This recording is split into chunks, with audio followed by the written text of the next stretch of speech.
नमस्कार, मैं हूं प्रेम शंकर सिंह और आप देख रहे हैं मनकई। भारत पाकिस्तान तनाव के बीच केंद्रीय गृह मंत्रालय ने आज बड़ा कदम उठाते हुए कई राज्यों को मॉक ड्रिल करने का निर्देश दिया है। गृह मंत्रालय की ओर से जारी निर्देश में कहा गया है कि राज्य जो हैं वो 7 मई यानी कि 7 मई से प्रभावी तरीके से वो अपने नागरिक सुरक्षा के लिए मॉक ड्रिल करने का व्यवस्था करें। ये इसलिए किया जा रहा है ताकि किसी भी आपात स्थिति में आने पर भारत पूरी तरीके से तैयार रहे और सुनिश्चित कर सके कि वो सब तरीके से दुरुस्त है। मॉक ड्रिल के दौरान जिन बातों पर जोर देना है और क्या इस पर होना है, क्या भारत अब हमला करने को तैयार है, यानी पाकिस्तान पर कभी भी भारत हमला कर सकता है। तो इसी पर बातचीत करने के लिए मेरे साथ मौजूद हैं इस वक्त वरिष्ठ पत्रकार और पाकिस्तान एक्सपर्ट जाने जा रहे हैं, बहुत वायरल हैं वैसे आजकल, रोहित शर्मा जी।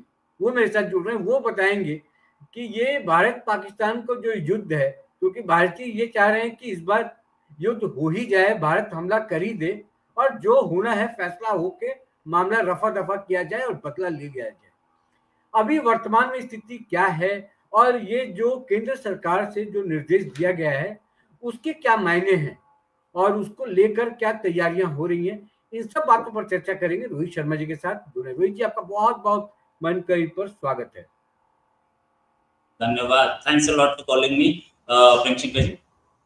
रोहित जी, आप ये बताइए कि अब जो हालात हमें दिखाई दे रहे हैं और जिस तरीके से तैयारी है, हालांकि बहुत सवाल भी उठ रहे हैं कि भारत केवल कह भी रहा है कि हमला भी करेगा, तो जो अब माहौल बन रहा है मुझे लगता है कि आप भारत कभी भी पाकिस्तान पर हमला कर सकता है, क्योंकि वहां भी स्थिति बहुत अच्छी नहीं है। बहुत डरे हुए लोग हैं पाकिस्तान में, उनके नेता हो, उनके ब्यूरोक्रेट हो, यहाँ तक कि आर्मी के बड़े बड़े जो अफसर हैं वो भी डरे हुए हैं। आप और मैं अमेरिका के खिलाफ बोल सकते हैं, कोई प्रॉब्लम नहीं। पाकिस्तान के जर्नलिस्ट अमेरिका के खिलाफ बोल सकते हैं, कोई प्रॉब्लम नहीं। लेकिन एक बार देखिए कि हमारी गवर्नमेंट्स कैसे अमेरिका को डील करती हैं, कैसे अमेरिका को लेती हैं। क्या हम सारी बातें अमेरिका से नहीं करते? क्या हम ये नहीं बोलते अमेरिका से कि हमें ये प्रॉब्लम आ रही है, ये प्रॉब्लम आ रही है, ये प्रॉब्लम आ रही है? क्या आतंकवाद की प्रॉब्लम्स को हमने अमेरिका के सामने नहीं रखा था? क्या आज भी वही सिचुएशन नहीं है? क्या बांग्लादेश वाले इशू में डोनाल्ड ट्रंप ने अगर ये बोला कि मैंने डोनाल्ड ट्रंप का कि मैंने बांग्लादेश का इशू मोदी को दिया, तो क्या हम सब लोग खुश नहीं हो गए थे? यस, हो गए थे। अमेरिका सुपर पावर है और अमेरिका कहीं ना कहीं अपनी एग्जिस्टेंस दिखाता है। एग्जिस्टेंस दिखाता है मतलब वो कहीं पे बहुत ज्यादा अपनी इन्फ्लुएंस ना दिखा पाए, लेकिन वो ऐसी चीजों में जरूर उसका ओपिनियन मायने रखता है। श्री वैंस ने मोर रिसेंटली जो बोला कि इंडिया का रिटेलिएशन ऐसा ना आए कि एक रीजनल वॉर हो जाए, इस पर ध्यान देना चाहिए। ये सेंटेंस में दोबारा रिपीट करना चाहूंगा कि इंडिया का रिटेलिएशन ऐसा ना आए कि एक रीजनल वॉर हो जाए, इस पर ध्यान देना चाहिए। इस सेंटेंस में इनहेरेंट एक चीज है कि रिटेलिएशन आएगा, अमेरिका उसे क्लीन चिट दे रहा है। उसने ऐसा नहीं बोला कि इंडिया का रिटेलिएशन वाजिब नहीं है, इंडिया रिटेलिएट नहीं करना चाहिए, ऐसी कोई चीज नहीं बोली गई। पूरी वर्ल्ड भी ये बात मानती है कि इंडिया का रिटेलिएशन आएगा। हाँ, इंडिया में सवाल उठ रहे हैं और उठने भी चाहिए। आप सवाल उठाइए, आपको कौन मना कर रहा है? प्राइम मिनिस्टर मोदी के 11 साल के कार्यकाल में सवाल ही तो उठे हैं और हर सवाल का जवाब दिया गया। तो ये सवाल उठते हैं और मैं कहता हूं कि इसके लिए कोई ऑपोजिशन की जरूरत नहीं है। इसके लिए ये पत्रकार भी उठा सकते हैं, ये सवाल कोई भी उठा सकता है, मैं भी उठा सकता हूँ, आप भी उठा सकते हो, कोई भी उठाए। और गवर्नमेंट का काम है ये जवाब देना। लेकिन जब ये क्लैरिटी सबके सामने है, हम टेस्ट कर रहे हैं, हम फायरिंग कर रहे हैं, हमने अभी मोर रिसेंटली शिप से लॉन्च मिसाइल्स की टेस्ट की है, हम हमारी नेवी की मूवमेंट साफ दिख रही हैं, एयरक्राफ्ट कैरियर्स की मूवमेंट्स दिख रही हैं, तो उसके बाद मुझे लगता नहीं है कि कोई शक है कि हम रिटेलिएट नहीं करेंगे। रिटेलिएशन आएगा, लेकिन एक ऐसे टाइम पे आएगा जब टाइम भी हमारा होगा और उस टाइम पे आएगा जब हम देखेंगे। उससे पहले पाकिस्तान को चोक करने के लिए पानी रोकना, चोक करने के लिए उसकी इकोनॉमी को रोकना, ये काम भी हमारा है और हम ये काम करेंगे। और ब्लॉकेड करने की बात, तो हम ब्लॉकेड की जरूरत पड़ेगी, हम करेंगे ब्लॉकेड भी। पाकिस्तान को हर तरफ से हम चोक करेंगे ताकि पाकिस्तान एक बार बालाकोट टाइप अटैक किया, उसके बाद बहुत ज्यादा हमें अच्छा रिजल्ट नहीं मिला, इन द सेंस के आतंकवाद खत्म नहीं हुआ। तो ये आर पार की लड़ाई है, इस बार हम एक बड़ा करने जा रहे हैं, इसमें कोई शक नहीं। इसमें लग सकते हैं 2 दिन, 3 दिन, 5 दिन, 10 दिन, महीना, कुछ भी हो सकता है आज रात भी हो जाए, कोई नहीं बता सकता इसमें क्या होगा। लेकिन सच ये है कि रिटेलिएशन आएगा, इस पर अब तक किसी ने शक नहीं किया, इस पर अब तक किसी ने शक नहीं किया। अगर मैं इंटरनेशनल लेवल पे बात करूं तो रिटेलिएशन आएगा, इस पर न बीबीसी शक कर रहा है, न सीएनएन शक कर रहा है, न पाकिस्तानी न्यूज़पेपर्स शक कर रहे हैं। इंडिया में कुछ लोग बोल रहे हैं कि होगा नहीं होगा, उनको जवाब मिल जाएगा, थोड़ा वेट एंड वॉच। यानी कि आप ये कह रहे हैं कि किसी भी तरीके से जो जवाब देना होगा वो युद्ध के रूप में होगा या एक पार्ट में होगा, जैसे कि हम सर्जिकल स्ट्राइक की हमने किया था, उस तरीके से कोई हम उसको जवाब दे सके, पाकिस्तान को सबक सिखा सके। एक तो ये मसला हो गया। दूसरी जो एक बड़ी बात हो रही है, बार बार पीओके को लेकर हो रहा है, क्या इस बार जो हमला होगा या एक ऐसा ये मौका है, लोग ये भी कह रहे हैं कि अच्छा मौका है कि भारत जो है पाकिस्तान ऑक्युपाइड जो कश्मीर है जहां आतंक पलता है, वहां पर जो भारत है उसको अपने पास ले ले, यानी कि पीओके को अपने पास मिलाने का एक सुनहरा मौका भारत के पास है। इसको आप कैसे देखते हैं? बिल्कुल, पीए को लाने का सुनहरा मौका इंडिया के पास है और इंडिया को मौका लगेगा तो जरूर लेके आएगा। प्राइम मिनिस्टर मोदी के इस 11 साल के टेन्योर का एक अचीवमेंट अगर बोलूं तो कई अचीवमेंट्स में से एक अचीवमेंट अगर मैं बोलूं तो वो अचीवमेंट ये है कि एक टाइम पे हम पाकिस्तानी साइड ऑफ कश्मीर पे कुछ नहीं बोलते थे और इंडियन साइड ऑफ कश्मीर पे सारी बहस होती रहती थी, उसे ही बचाने में हमारा 90% टाइम वेस्ट हो जाता था अपना क्लेम दिखाने पे। आज पाकिस्तान ऑक्युपाइड कश्मीर पे इंडिया का क्लेम है और वो हम चारों ओर बोलते घूम रहे हैं और पाकिस्तान अब उस एरिया को बचाने में अपना टाइम वेस्ट कर रहा है। ये फर्क है। यस, वो आएगा और हमारे पास खुद ब खुद आएगा। ये अटैक ये भी दिखा रहा था, इस अटैक से कई निशाने एक बार में हुए। एक तो जो श्रीनगर की फ्लाइट थी, दिल्ली श्रीनगर फ्लाइट, जो कि 18,000 20,000 पे चल रही थी, वो सीधे 4,000 पे आ गई। मतलब और पूरी खाली फ्लाइट जा रही हैं, फ्लाइट में 2 आदमी 3 आदमी जा रहे हैं, पूरी फ्लाइट में 5 आदमी 6 आदमी ऐसे जा रहे हैं, 4-4 फ्लाइट मिलाकर एक फ्लाइट बनाई जा रही है। जो फ्लाइट, क्यों श्रीनगर फ्लाइट में कोई जाना, श्रीनगर की ओर कोई जाना नहीं चाहता, और श्रीनगर के होटल्स, गांदरबल के होटल्स, पहलगाम के होटल्स सारे बंद, सारे खाली पड़े।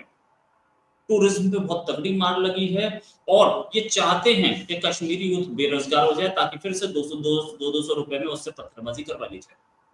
इसीलिए ये हमला हुआ था और ये हम लोग ये होने नहीं देंगे, इसमें कोई शक नहीं है। अभी हमारा रिटेलिएशन आएगा। या प्लीज कंटिन्यू। रोहित जी, देखिए, 2 सवाल का जवाब आपने दिया। एक तो भारत कभी भी हमला कर सकता है, ये आपने कहा, ये कोई नहीं जानता, ना हम जानते ना आप जानते, लेकिन कोई ना कोई प्रतिक्रिया तो भारत की तरफ से होगी। किस स्तर पर और कितना बड़ा या छोटा ये वक्त बताएगा। दूसरा, मैंने आपसे सवाल किया पीओके को लेकर, वो भी आपने बताया। तीसरा एक बहुत बड़ा सवाल है, वो सवाल मेरे मन में भी है कि इस तनाव के बीच भारत पाकिस्तान से कैसे डील करेगा, वो तो एक है ही। दूसरा, जो अंतर्राष्ट्रीय मामलों को लेकर वो कैसे अपनी कूटनीति को देख रहा है भारत, वो भी एक बड़ा सवाल है उनके सामने। लेकिन इन सबसे बड़ा सवाल जो मैं देख रहा हूँ वो इंटरनल पॉलिटिक्स है भारत की। जो विपक्ष है या कुछ और लोग हैं जो कि वो एंटी नेशनल उनको नहीं कह सकते हैं, लेकिन वो एंटी मोदी इतना दिखाई पड़ते हैं कि ऐसा लगता है कि वो एंटी नेशनल जैसे उनका जो बिहेवियर है वो दिखाई पड़ता है। तो बाहर वालों से तो हम लड़ लेंगे, जो ये घर के भीतर जो कुछ लोग हैं जिनके विचार बाहर वालों से कम मुझे नहीं लगता, जिस तरीके से वो रिएक्ट करते हैं, उसको आप कैसे देखते हैं और इसको कैसे काबू में लाया जा सकता है? और ऐसे लोगों को भी सबक सिखाने की जरूरत है, बताने की जरूरत है कि अगर आप भारत में रहते हैं तो कुछ ऐसे मुद्दे हैं जो आप एक भारतीय होके और इन तमाम राजनीति से ऊपर उठकर भी आपको देखना चाहिए और ऐसे मामलों में एक साथ भारत दिखे, वहां विपक्ष और सत्ता पक्ष, सरकार और विपक्ष ना हो। कुछ लोग भी हैं, आप इस पर थोड़ा सा अपना प्रकाश डालिए कि आप कैसे देखते हैं। देखिए, वो जमाने गए जब अटल जी का टाइम हुआ करता था और अटल जी गवर्नमेंट की हर बात पे, गवर्नमेंट अगर सही स्टेप ले रही है तो गवर्नमेंट का सपोर्ट मिलता। आज की डेट में ये है कि गवर्नमेंट से पहले क्वेश्चन पूछना शुरू हो जाता है कि यार ये हुआ कैसे, यार इसमें तुम्हारी इंटेलिजेंस फेलियर थी, यार इसमें ये प्रॉब्लम थी, ये होता है। तो विपक्ष के अंदर अब इस पहलगाम मामले में थोड़ी हमने मेच्योरिटी देखने के लिए मिली है। ऑपोजिशन में सीधे सीधे बोला है कि we support the government, government जो एक्शन लेगी हम उसके साथ, ठीक है ना। यस, तो ये चीजें विपक्ष को यानी कि राहुल गांधी को अटल जी से सीखनी चाहिए थी या किसी और से सीखते। मतलब बहुत सारी कितने मेच्योर्डली बिहेव करता है हमारा विपक्ष, ये तो एक्सपीरियंस पे मैटर करता है ना। तो आज जो कल धनखड़ जी ने बोला योगी आदित्यनाथ को कि तो आप युवा पॉलिटिशियन हैं, मुझे आपको युवा बोलने में प्रॉब्लम नहीं है क्योंकि आपसे जो उम्र में बड़े लोग हैं वो अपने आप को युवा बोल रहे हैं। तो वो कहानी है, इसमें कोई शक नहीं। अगर आप 50 साल की उम्र से ऊपर हो गए और अपने आप को युवा बता रहे हो तो आपके पास इतना एक्सपीरियंस होना चाहिए कि आप मैच्योर डिसीजंस ले सकें, लेकिन आप नहीं ले पाए। ये एक प्रॉब्लम है। और विपक्ष कुछ भी करे, हमारे प्राइम मिनिस्टर तो मैच्योर हैं, प्राइम मिनिस्टर उसको बहुत मैच्योर तरीके से डील कर रहे हैं। साथ में अमित शाह है, साथ में पूरी बीजेपी है, संघ परिवार साथ है। आरएसएस के चीफ जाकर प्राइम मिनिस्टर से उनके घर पे मिल के आए, साथ में बहुत सारी मीटिंग्स हुई हैं, army chief, navy chief, air force chief, सबसे मीटिंग्स हुई।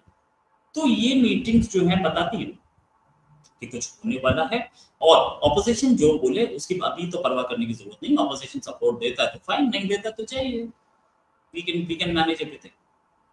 रोहित जी, आपने सही कहा कि जिनको साथ देना है वो साथ देगा, जिनको साथ देना है नहीं देना है ना दे, क्योंकि सरकार को जो अपना काम है वो करेगी सरकार अपना काम।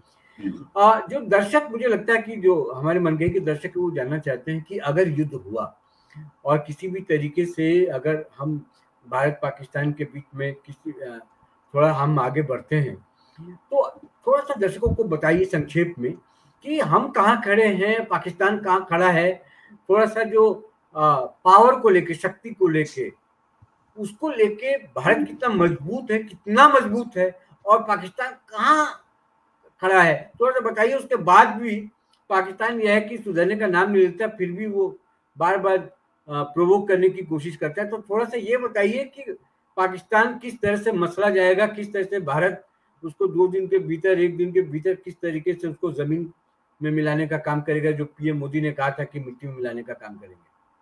ये बात तो किसी को नहीं पता है कि इंडिया कैसे रिएक्ट।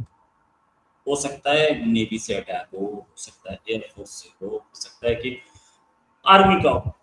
अगर प्राइम मिनिस्टर ने जो 2 मीटिंग्स की हैं अभी हाल में, वो रिसेंटली पिछले पिछले अगर मैं 24 घंटे में बात करूं तो प्राइम मिनिस्टर ने मीटिंग नेशनल सिक्योरिटी एडवाइजर से की है, प्राइम मिनिस्टर ने मीटिंग आर्मी नेवी चीफ से की है, एयरफोर्स चीफ से की है, नेवी चीफ से और आर्मी चीफ से 2 से की है, एयरफोर्स चीफ से नहीं की है।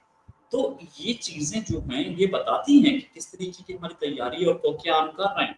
प्राइम मिनिस्टर की और भी बहुत सारी मीटिंग्स रही हैं। प्राइम मिनिस्टर ने अपनी क्या बोलते हैं CCEA, cabinet committee on political affairs, ये सबकी भी मीटिंग हुई है, कैबिनेट कमेटी ऑन सिक्योरिटी की मीटिंग हुई है, मीटिंग्स बहुत हुई हैं और सबका मिशन एक ही रहा है कि अगर ये वॉर हुई तो हम क्या करेंगे। और खबर ये भी है कि इंडिया के पास 100 दिन का एमिनेशन और 100 दिन का तेल बाकी। अगर 100 दिन का मैं वही जानना चाहता, थोड़ा सा बहुत संक्षेप बताइए, डिफेंस स्ट्रेंथ अपने पास क्या है और उनके पाकिस्तान के पास क्या है, ये हमेशा थोड़ा उत्सुकता बनी रहती है। थोड़ा सा बता दीजिए कि भारत कहाँ पर खड़ा है और पाकिस्तान कहाँ। देखिए, न्यूक्लियर वेपन्स तो कोई नहीं बताता कि किसके पास कितने हैं। पाकिस्तान के मिनिस्टर सामने आए, आके बोले 170 न्यूक्लियर वेपन्स में से 120 जो इंडिया की ओर तैनात हैं। तो उनकी बात से पता चला कि वो कितने घबराए हुए हैं कि वो अपने न्यूक्लियर वेपन्स की संख्या भी बता गए। न्यूक्लियर वेपन्स की संख्या आज तक किसने बताई हो तो मुझे बता दीजिए। चाइना बताता है क्या, या वो बताता है, अमेरिका बताता है क्या, रशिया बताता हो, या इंडिया नहीं बताया हो। न्यूक्लियर वेपन्स कितने हमारे पास? 1974 पहला न्यूक्लियर टेस्ट इंडिया ने किया था पोखरण में। उसके बाद से अगर हर महीने भी इंडिया एक बना रहा है तो साल में 52 बनते हैं। हालांकि उस समय के जो चीफ थे होमी जहांगीर भाभा वगैरह वो सब बोल गए थे कि हम हफ्ते में एक बना सकते हैं। अगर हम साल में भी एक बना रहे हैं, अगर महीने में भी एक बना रहे हैं तो 52 हो गए, और 10 साल में 1200। फुल कैपेसिटी पे नहीं बना रहे हैं, ना बने, ठीक है। उस समय 50 साल हो चुके, अब तक 1500 से ऊपर जानी चाहिए थी, 1500 के 2500 से ऊपर जाने चाहिए थे, लेकिन नहीं। मेरे हिसाब से जो भी बताया गया वो अलग चीज है। पाकिस्तान को ये लगता है कि वही न्यूक्लियर वेपन यूज कर सकता है, तो बहुत बड़ी गलतफहमी है। इंडिया के ऊपर यूज करेगा, इंडिया की 25 करोड़ पॉपुलेशन मारी भी गई तो इंडिया फिर भी 115 करोड़ का नेशन है। पाकिस्तान की 25 करोड़ मारी गई तो कौन रहेगा वहां पे, कौन बचा होगा? इस चीज का तो कोई जवाब देने वाला नहीं पाकिस्तान में। दूसरी चीज ये कि पाकिस्तान एक ऐसा कंट्री है जो कि हर बार न्यूक्लियर थ्रेट देता है। न्यूक्लियर वेपन के यूजेज के कंडीशन में तो मैं बता ही चुका हूँ कि क्या सिचुएशन होगी। नॉन न्यूक्लियर वॉर में तीन गुना हमारी आर्मी है, 3 गुना हमारी एयरफोर्स है, 3 गुना हमारी नेवी है, तो पाकिस्तान को पता है हारना पक्का है। पाकिस्तान एनकैश करेगा इस चीज पे कि चाइना एंट्री मारे, और चाइना एंट्री मारेगा, चाइना अगर अपना दूसरा फ्रंट खोल सकता है, इस समय मौसम है क्योंकि ऊपर बर्फ पड़ी हुई नहीं है, तो दूसरा फ्रंट खोल सकता है। तो ऐसे सूरत हाल में अमेरिका से बातचीत चल रही होगी या की गई होगी कि अगर ऐसा रीजनल होता है तो बताओ क्या करना है। चाइना क्या अमेरिका अपने शिप्स तैनात करेगा साउथ चाइना सी में, ताकि उसके ऊपर वो भी चाइना के ऊपर अटैक करे? जब चाइना, क्योंकि इंडिया को लूज करना तो बिल्कुल नहीं चाहेगा, अमेरिका बिल्कुल नहीं चाहेगा कि इंडिया लूज कर जाए इस वॉर को, क्योंकि इंडिया को लूज कर गया तो चाइना एक इतना बड़ी पावर बन जाएगी कि उसके कंट्रोल से बाहर चली जाएगी, वो इंडिया को इतना नाक तक फरतेगा हथियार। ये देखने वाली बात है। न्यूक्लियर वेपन्स यूज हुए तो फिर तो चाइना और अमेरिका और पाकिस्तान और इंडिया सब न्यूक्लियर वेपन्स यूज करें, फिर प्रॉब्लम नहीं है। और फिर कितने यूज होंगे कोई नहीं बता सकता। तो इससे तो बाहर, जहां तक बात ये कि पाकिस्तान जीत सकता है इस वॉर को, सपनों में भी नहीं जीत सकता। इस समय पाकिस्तान के हाथ में सिर्फ और सिर्फ 3 दिन का एमिनेशन और 4 दिन का तेल है। इंडिया के पास 100 दिन का तेल है, 100 दिन का एमिनेशन। तो ये 100 दिन का तेल बहुत होता है, 100 दिन का एमिनेशन बहुत होता है, क्योंकि हमारी ऑर्डिनेंस फैक्ट्रीज बना रही है साथ साथ। तो ये सिचुएशन है। अब आगे आप देख लीजिए कि क्या पोजीशन है। अंतिम सवाल ये है रोहित जी आपसे कि अब हम जहां पर खड़े हैं वहां पर अब किसी भी वक्त हमला भारत पाकिस्तान पर कर सकता है, और पहलगाम का जो बदला लेने की बात हो रही है वो जबरदस्त तरीके से लेने के मूड में दिखाई पड़ रहा है। नंबर 1। नंबर 2 कि जिस तरीके से हमारी स्ट्रेटजी है वो भी आपने बताया, हमारी सैन्य शक्ति कितनी है वो भी आपने बताया। एक अंतिम सवाल जो मैं पूछना चाह रहा हूँ आपसे कि इंटरनेशनल फोरम पर भारत को कितना सपोर्ट है, पाकिस्तान को कितना सपोर्ट है, ये बताइए, उसके बाद हम इस बातचीत को खत्म करेंगे। पाकिस्तान को एक चाइना का सपोर्ट मिला है हाल में, तुर्की का सपोर्ट मिला है, जो कि तुर्की ने अब विड्रॉ कर लिया उस सपोर्ट को, बहुत ज्यादा उसमें तुर्की नहीं बता रहा है। लेकिन इंडिया के पास अमेरिका का, यूएई का, सऊदी अरेबिया का, रेस्ट ऑफ नेटो का, इन सब का सपोर्ट साफ दिख रहा है। तुर्की जो था वो नेटो का पार्ट था, नेटो का नहीं था। इनिशियली तुर्की ने कुछ हथियार देने की कोशिश की पाकिस्तान को, ड्रोन्स कुछ आए थे, ये खबर मैंने सबसे पहले दी थी। उसके बाद तुर्की के ये खबर मैंने अपने ट्विटर पे सबसे पहले और अपने यूट्यूब पे सबसे पहले दी थी कि तुर्की से कुछ प्लेन आए हैं जो कि जिन्होंने लैंड किया है कराची में और उन्होंने वहां ड्रोन सप्लाई किए। उसके 24 घंटे के अंदर तुर्की की गवर्नमेंट का डिनायल आया कि नहीं, हमने कोई ड्रोन सप्लाई नहीं की, और उसके बाद से तुर्की की तरफ से कोई प्लेन्स आते हुए देखे नहीं गए। तो तुर्की विड्रॉ कर रहा है, ये पक्का है। तो पाकिस्तान के पास कितने सपोर्ट है? एक चाइना, एक तुर्की, मैक्स, और उसके पास कोई नहीं दिख रहा। इंडिया इतना बड़ा मार्केट है ना, तो सबको लगता है कि इस मार्केट में हाथ धोना बहुत जरूरी है, यहाँ से हम बिजनेस कर सकते हैं। पाकिस्तान जैसे भूखा नंगा कटोरा लेके पहुंचता है, उसको चाइना भी क्यों सपोर्ट करेगा जब हमेशा भीख ही मांगे होते। तो मित्रों देखिए, अभी आप जिसको सुन रहे थे वो कोई मामूली आदमी नहीं है, वो रोहित शर्मा है। रोहित शर्मा इन दिनों पूरे अंतर्राष्ट्रीय जगत में बहुत बड़ा एक नाम है, और पाकिस्तान अंतर्राष्ट्रीय मामलों के तो जानकार वो है ही, लेकिन पाकिस्तान का भी जब मामला आता है तो वो बहुत जाना माना चेहरा है और उसको लेकर बहुत ज्ञान भी रखते हैं। नॉलेज बहुत है उनको, उनको एक एक स्ट्रैटेजी पाकिस्तान की क्या हो सकती है, भारत क्या कर सकता है, सबकी जानकारी होती है। उस पर गहन चर्चा करते हैं, उसका विश्लेषण करते हैं और खबर के पीछे की खबरों को भी वो बताते हैं। तो उन्होंने जो अभी आपको बताया, आप समझिए कि लगभग उसके इर्द गिर्द अभी जो टेंशन है भारत पाकिस्तान के बीच, वही माहौल है, वही चीजें हो रही हैं, होंगी या हो सकती हैं। तो रोहित शर्मा इसलिए आज हमारे साथ बैठे थे कि कुछ मनकई के दर्शकों को भी शेयर करें, बताएं उनके मन में क्या चल रहा है और क्या वो सुनना चाहते हैं। तो तमाम सवाल हमने पूछे, उन सवालों का उन्होंने बहुत बखूबी से जवाब दिया। और इस बात के लिए आप कम से कम तैयार रहिए कि हमला तो भारत की तरफ से होगा और जोरदार तरीके से होगा, और जो पहलगाम में उन्होंने किया है उसकी जवाबदेही जो है वो पाकिस्तान पर बनती थी, और उसको लेकर इंडिया कितना गंभीर है वो भी आपने देखा। तो ये कुल मिलाकर जो माहौल है अभी तो तनावपूर्ण है, और भारत को जो करना है वो कर रहा है। लाख सवाल उठे, उससे कोई फर्क नहीं पड़ता, सरकार अपने स्टाइल से काम कर रही है, क्योंकि उसको आगे पीछे दाएं बाएं बहुत कुछ देखना होता है। और मुझे उम्मीद है कि मोदी सरकार जो भी, क्योंकि एक सेंटिमेंट भी है जुड़ा हुआ है इससे पूरे भारत का, उस सेंटिमेंट का ध्यान रखते हुए आगे की कार्रवाई करेंगे। रोहित जी, आप जुड़े मनके के साथ, आपका बहुत बहुत शुक्रिया। मैं अपने दर्शकों से भी शुक्रिया चाहता हूँ। नमस्कार।